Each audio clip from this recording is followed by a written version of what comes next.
What's up YouTube? Dale here from Zephyr Wargames, bringing you a link-ready Blue Eyes White Dragon Chaos Max deck profile. Now obviously, Blue Eyes are in themselves in general are actually really quite good in Link because they don't require the extra deck and they can put off some pretty meaty normal beat monsters. But with Chaos Max, I personally feel this is the kind of the best build. Not my personal build here, but playing Chaos Max with your Blue Eyes is kind of the better version. Purely because A, it doesn't rely on the synchros as much, and then B, Chaos Max is just an absolute force to be reckoned with on his own. And no matter what format you're in, he will always be a scary opponent.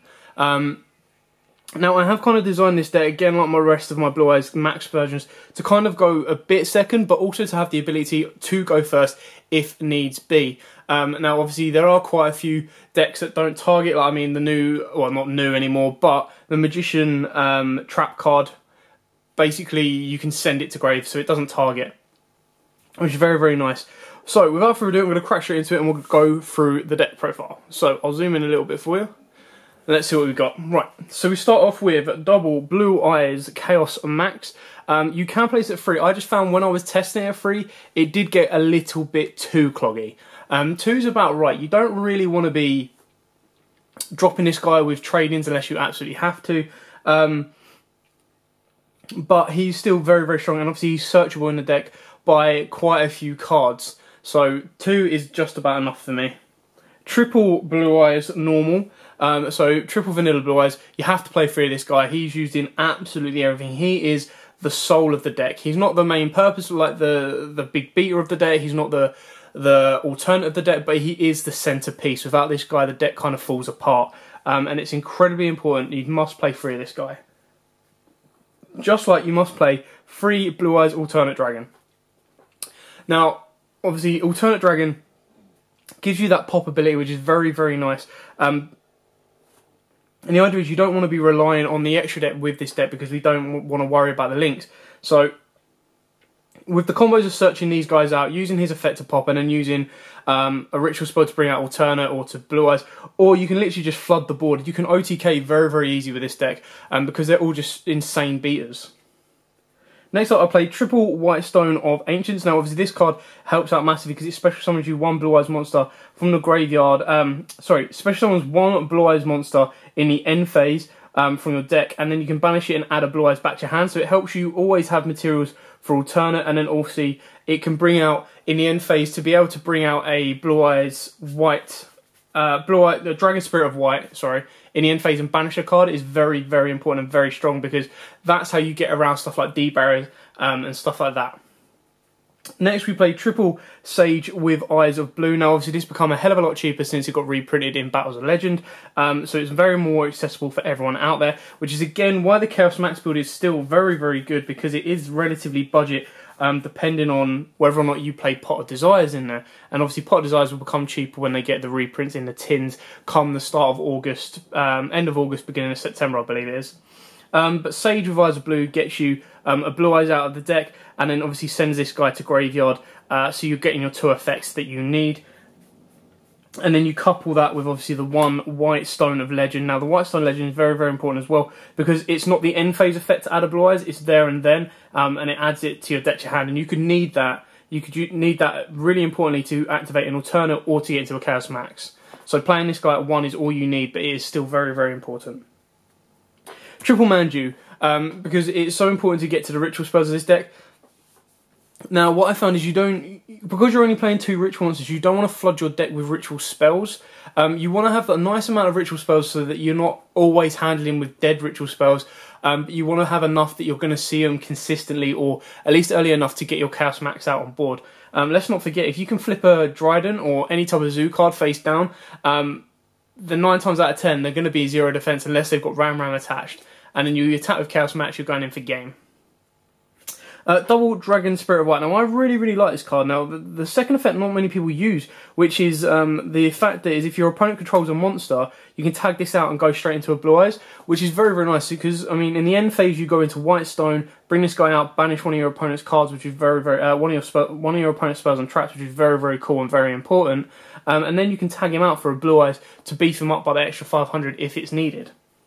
And then we round it off with the one Maxi because, like I said, if I'm focusing on going second with this deck, Maxi is still very, very important in this deck. Especially at this moment in time with the Gofu combo, of the Gofu into Link Spiders into Deco Talker. Not many people want to be left with a Gofu on board. And not really do they want to be stuck with just one Link Spider. So they're either going to leave a Gofu with 2 tokens on board and let you have 1 or no draws, or they're going to push forward for the Deco Talker. So, you know, that's a very, very... Maxi can... you might not need to necessarily get all the draws off of the Maxi.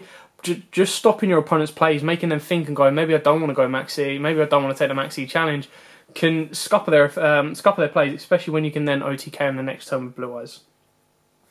Triple return of the Dragon Lords. Now again, this was the best thing that came out in the Felgrand structure deck. It's very, very important, very, very cool. And it puts in huge, huge, huge amounts of work in the deck. The effect to protect itself in grave is massive. The fact that it's a Monster Reborn, it's not even a trap. I mean, like, this has got the best side of everything. And it just targets one level 7 or 8 dragon type monster. So you can technically start bringing back any of your other extra deck monsters that have been successfully special summoned and stuff like that if it meets the requirements. Not to mention you bring back your Return It if it's being properly summoned. You can bring back... Sorry guys, you can bring back your Blue Eyes. You can bring back your Dragon Spirits of White, so you banish again. And then we go on to triple Melody of Awakening Dragon. Again, this is massively important in the deck.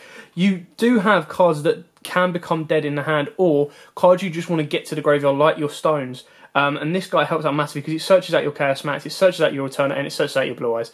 So if you've got a Ritual Spell and this in hand, cool, you're doing amazingly well already. And then even if you haven't, if you've just got, like, if you've got pretty much nothing in hand, as long as you've got something to pitch, you've got an alternate board straight away anyway.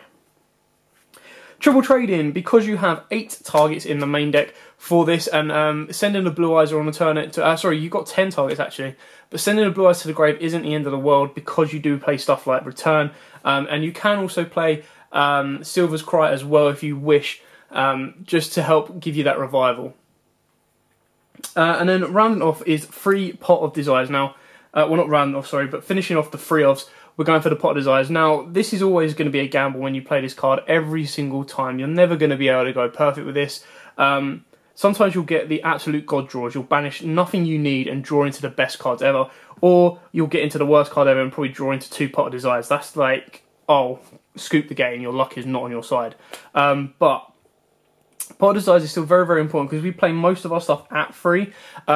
This can change the game. Now, obviously, it's a little bit risky with your Chaos Maxes at 2, but ideally, what you want to be doing is you want to be searching out the stuff you need massively, then activating Pot of Desires, so what does get banished isn't that important to you. And then we play double Chaos Form and double Advanced Ritual Art. Now, both of these work in tandem very, very well. Obviously, Chaos Max can send a normal monster. Advanced Ritual Art sends a normal monster, and Chaos Form banishes that normal monster. So you can get 2 Maxes on board, and you'll pretty much game what there as it is. But they're still massively important. Now, a little touch of mine, a little tech that I quite like is Book of Eclipse. Now, obviously, I know Link monsters can't be flipped face down defense position, that's absolutely fine. The reason I choose Eclipse is because sometimes I used to play Swords Concealing Light, but if you chain like a Dryden or a Masterpiece to it, then it's a no-go. However, if I activate Book of Eclipse, my opponent then has to worry a little bit more because me personally, if I'm activating this, I'm either doing it because I'm going for game. I'm doing it because I can get a Chaos Max out on board and I can clear their board so they get no draws whatsoever.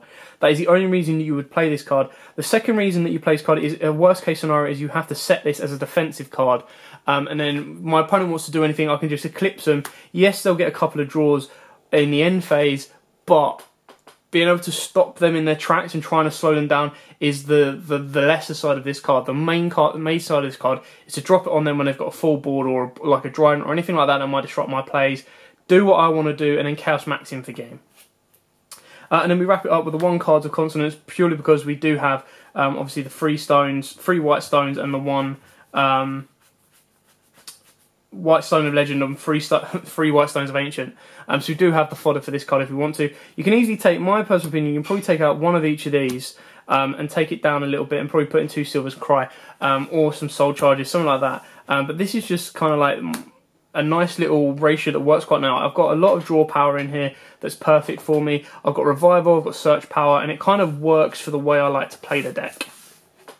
especially in link format, because I want to be getting to the cards I need as soon as possible to kind of push for games. Okay, so now we go on to the extra deck. Now we start off with double Blue Eyes Spirit Dragon. Now this is obviously the main synchro you'll probably 9 times out of 10 want to be going into. He's very, very good because the pure fact that your opponent cannot special summon 2 or more monsters at the same time is very, very important. So it means your opponent can't flood the board with pendulum monsters. And then obviously the tag out effect is what makes it incredibly important in the main deck.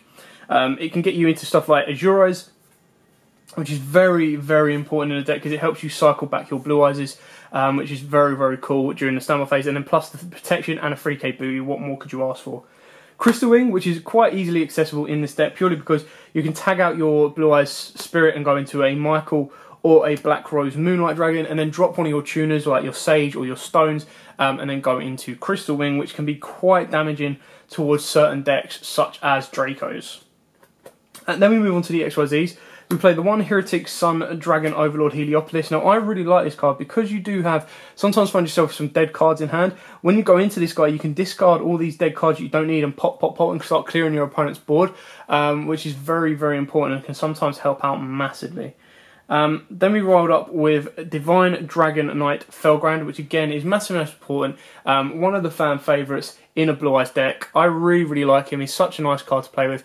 He's maybe not as required in the links because yes, you can sit on him and protect him, but 9 times out of 10, if you want to be going into your XYZs, you're not probably going to be going into the Galaxy engine, which is well, in this build anyway, is Galaxy Eyes Cypher, Galaxy Eyes Full Armor, and then Galaxy Eyes Dark Matter Dragon, purely because you play this engine going into your extra deck zone, you're sending your 3 dragon types, you're getting your stones off in the end phase, you're flooding the board with a couple of monsters that you need, and then you're making your opponent banish 3 monsters, which is massively important.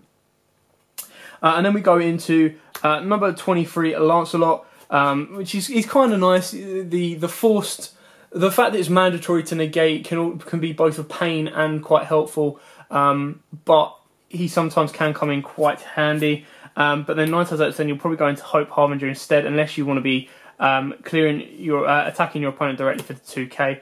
And then round it off is one of my personal favourites. I really, really like Alzi the Sylvian High Protector. It's a 32 booty protection, and then the fact you can cycle back your opponent, like unless they're going to be searching, or if they kind of like if you don't OTK your opponent but you leave them with 1 card and you're like, yeah, that card's not going to be much use to you. I'm just going to make sure you loop it and draw it. If you've got nothing to shuffle your deck up or nothing to change what your next top deck's going to be, I'm going to make sure you have the worst top deck I can possibly give you. Anyway, so that is it for the Blue Eyes Chaos Max deck profile ready for links. You know, you can never really go wrong with Blue Eyes. It's always a fun deck. It's as much as Yugi is the main character and Dark Magician was always kind of like the spearhead card, you always went with Blue Eyes or Dark Magicians, and quite frankly I think Blue Eyes always got that little extra edge. They were always being given the speed, they were given the beaters, and Dark Magicians is more about spells and traps, and a bit more taking your time with the deck and catching your opponent out. Either way, Blue Eyes is still incredibly strong, and like I said at the start, anytime a Chaos Max is dropped on the board, you do have to worry a little bit. Yes, your opponent is going to side in Kaijus against you, but that's where you kind of counter side. And what I quite like doing is putting in my own Kaijus, going second, then hopefully interrupting Kaiju slumber the board, giving them a Kaiju, and then giving myself a Kaiju and going into Chaos Max. Because then you're set. They can't really do a lot until they clear your Kaiju off. They can't then Kaiju your Chaos Max, which is very, very important and works out very, very nicely. Anyway, I hope this helps. I hope this gives you an idea about Blue Eyes. It's a relatively cheap deck within reason to kind of build. I mean, these are all kind of like the movie cards. Potter's Eyes will become cheaper, and you don't have to play these if you don't want to. The main probably card that's I would like to say is the most expensive is probably Return of the Dragon Lords, and even then it's probably about £5 to maybe £10 at a push. But the rest of this stuff is all quite cheap. Like Sage used to be the hard one to get hold of, and that's kind of dropped in price. The extra deck monsters, again, these were reprinted in the tin, so they're not massively expensive. Felgrand, I'm not saying this is like a £30 or less budget, but the fact that Crystal Ring got a reprint as well, these aren't all huge 40 quid cards that they used to be. So if you're a fan of Kaiba and you really want to play the deck, by all means go and grab some, because I still think it's a very, very strong deck. And like I said, Maxx is always scary. So, thanks for watching. Don't forget to like, comment, subscribe, share. And until next time, guys, as always, happy dueling. If you like that video, why not check out our other videos available? We've got more deck profiles, pack openings, and of course, duels. And don't forget to click on the most important button of all, that subscribe button, right in the bottom left-hand corner.